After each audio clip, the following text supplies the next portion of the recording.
नमस्कार दोस्तों, मैं उषा दुबे जागरण सागर में आप सबका स्वागत करती हूँ। तो एक तुलसी माता की छोटी सी कहानी है, चलिए सुनाते हैं। आप सबको अच्छा लगेगा तो कमेंट में बताइएगा, लाइक कीजिएगा, शेयर कीजिएगा। और आप सबके ऊपर, हमारे ऊपर, सबके ऊपर माता तुलसी की कृपा ऐसी ही बनी रहे। चलिए सुनते हैं। माता जी की छोटी सी कहानी है। एक समय की बात है कि एक देश में एक राजा और एक रानी रहते थे। तो राजा बहुत प्रतापी थे, बहुत अच्छे थे, उनको कोई संतान नहीं थी। एक बात की बात हुई कि कुछ दिन बीता तो एक बूढ़ी माँ आई भिक्षा मांगने के लिए। तो रानी के दरवाजे पे भिक्षा मांग रही थी, तो जो दरवान थे उनको झिझकार कर हटा दिए। तो वो एक्चुअली में वो तुलसी माता थी, परीक्षा लेने आई थी कि देखूं इन लोग के दिल में क्या है। बाद में रानी को पता चला तो रानी बोली कि अपने दरवाजे पे कोई भी भिक्षुक आए तो उसको भीख जरूर देना चाहिए। पता नहीं किस रूप में कौन आया है, वो सब बातें छोड़ दो, आप उस लायक हो तब तो आपको दरवाजे पे कोई आ रहा है। अच्छा चलो, माता जी तो चली गई, समय बीतता गया। फिर माता जी को बहुत दया आया, फिर आई रानी के दरवाजे पर, बोली कि भैया मुझे रानी से मिलना है। फिर कोई नहीं मिलने दिया, फिर वापस चली गई वो। तुलसी माता की मान्यता इसलिए बहुत ज़्यादा नहीं है कि वो हर चीज़ में काम है। तुलसी माता की मान्यता इसलिए ज़्यादा है कि वो विष्णु भगवान की प्रिया हैं, श्री कृष्ण भगवान की अर्धांगिनी है। हर रूप से उनको पूजा जाता है। उनकी पत्तियां हर चीज़ में काम में आती हैं। इंसान बोलता है जब इंसान को इस दुनिया से जाना होता है तो भी तुलसी दल देते हैं उनको, क्योंकि उनको भगवान का चरण मिले, उनको मुक्ति मिल जाए। ऐसे ऐसे समय बीत गया। एक दिन ऐसा हुआ कि राजा को मृत्यु आ गई, राजा खत्म हो गए। तो सब रोने लगे, रानी भी रोने लगी।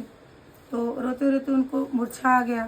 तो उनको स्वप्न आया कि तुलसी माता को कार्तिक महीने में राजा खत्म हुए थे, तुलसी माता के यहाँ जाओ और दीपक जलाओ, जला के उनसे प्रार्थना करो और कहो कि हे माता हमारा सुहाग वापस कर दो। और वही तुलसी दल ला के राजा के मुंह में डाल दो, राजा जीवित हो जाएंगे। अभी आपको एक पुत्र भी लिखा है तो वो जरूर होगा। रानी की आँख खुली तो रानी घबराती हुई गई और तुलसी माता को तुरंत, अब सब लोग सोचने लगे अपने मन में कि भाई यहाँ राजा क्या मृत्यु शरीर पड़ी है, रानी कहाँ भाग के जा रही है। रानी गई, स्नान की और करके एक लोटा जल लेके गई, तुलसी माता को अर्पण की, वहाँ दीपक जलाई और जला के तुलसी माता का पेड़ पकड़ के जोर जोर से रोने लगी। बोली माता पता नहीं मेरा भ्रम है, आप मुझे सपने में दी, मुझे नहीं पता है, लेकिन मुझे इतना तो भरोसा है कि आप विष्णु प्रिया हो, श्री कृष्ण भगवान की अर्धांगिनी, और आपको सारी दुनिया पूजती है। आप में बहुत शक्ति है। आप तुलसी दल से लोग बोलते हैं कि मृत्यु शरीर को भी जीवन मिल जाता है, लोग मोक्ष को प्राप्ति होते हैं। मुझे इस समय मेरा सुहाग वापस चाहिए क्योंकि मेरी उम्र अभी कुछ भी नहीं है। यही बोली और तुलसी का पाती गंगा जल में मिला के राजा के मुंह में डाल दी। राजा उठकर बैठ गए। सारी दुनिया में माता जी का जय जयकार होने लगा, सब उनकी जय जय करने लगे। तो माता तुलसी की इतनी बड़ी रहमत है, इतनी बड़ी महिमा है।